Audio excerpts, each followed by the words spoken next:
I'm Cordelia Johnney. I'm Head of Equality, Diversity and Inclusion at Stonewater Housing. My whole journey of my career, as a Black woman, my career started after I did my degree in law. My career started working for a race equality council. Um, After I did my degree, I wasn't sure that I wanted to continue on to be a barrister or a solicitor, and didn't really take the opportunity to pursue that sector. And I happened to go for a job interview with a race equality council, and I wasn't really sure what they were.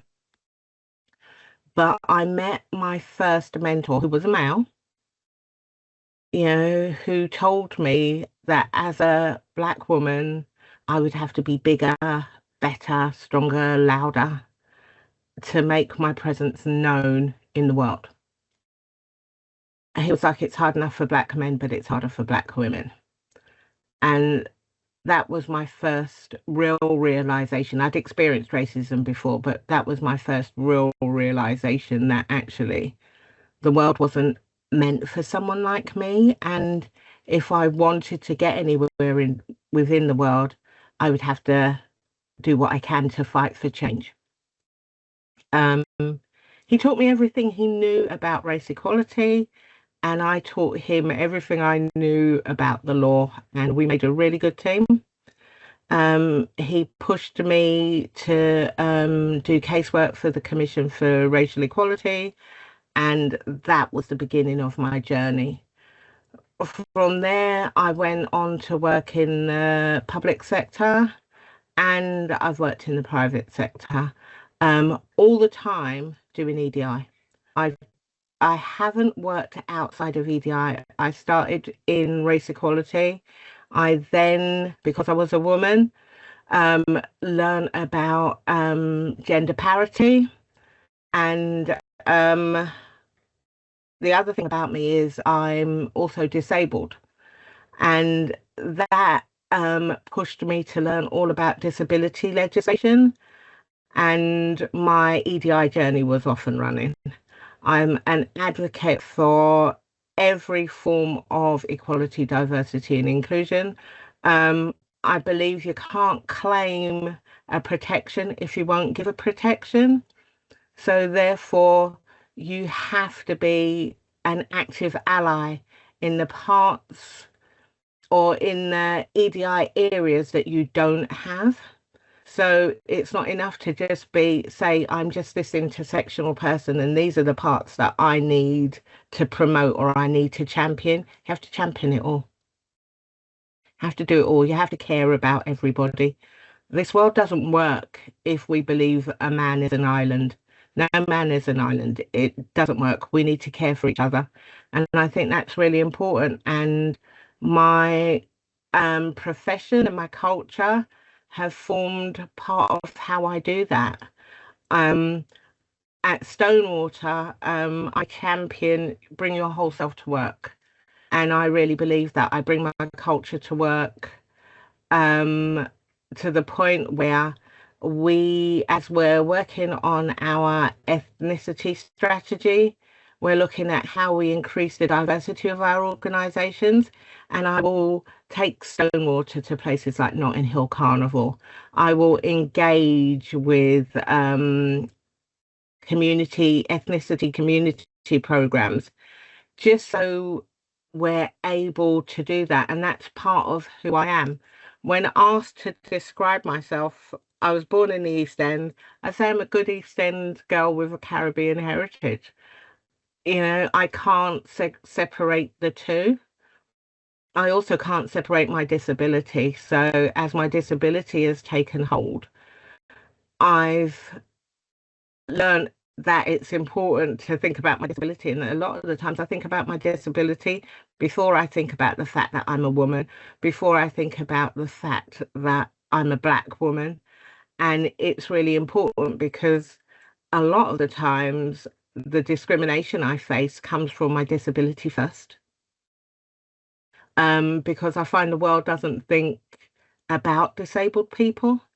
They think less about disabled people if you happen to be black and a woman. It's amazing. Sometimes when I'm out and about, I'll use a mobility scooter. And what I've learned is I become completely invisible. And therefore, I've internalized that and brought that back and go out of my way to make sure that the things we do at Stonewater are to make our disabled colleagues more visible, not less visible. So, yeah, my culture, my profession, my ethnicity, my disability, my gender, that's all part of who I am, and that's all part of what makes me do what I do, but it also makes me think about how I do what I do. And I'm determined to fight for change in all areas. I would say a seat at the table. Um, in throughout my career, I've met some really impressive women from ethnic minority backgrounds. Um, some really strong, powerful leaders, people who I would aspire to be like. And sometimes I just notice that they don't have a voice. You know, when I see people who've risen up the ranks, I think, yeah, I can do that. I think that whole, if you can see it, you can be it, is really important. But I believe that allies need to understand that your color and your gender shouldn't shape how you're seen. And I think that's a big part of the change that's needed. People need to see you for your skill set, your mindset, and what you bring to the table. So giving um ethnic minority women the opportunity to sit at the table, to share their knowledge, to share their lived experiences is essential. And I don't think that happens enough. You know, when you see an ethnic minority woman in a position of leadership, that's not the norm, that's the exception, and it should be the norm. I'm tempted to say my mother because of her journey from the Caribbean. She was very young when she came to the UK, and she's battled racism, she's battled sexism, and she's raised two really strong women, myself and my sister. But um, I think everybody thinks their mum's brilliant, and I do. My mum has Parkinson's and she really struggles. And I just look at her and I think, if I can handle my disability the way she handles hers, I'm gonna be brilliant and I'm gonna go far. But who else? Who do I really think of when I think, I'd love to have the grace of Michelle Obama, to be honest. Um, I My dad always said behind every great man is an even greater woman. And I truly believe that. And she is a prime example of that. She has grace, she has discipline, and she has knowledge. And I don't think he would have been such a good president if it wasn't for her.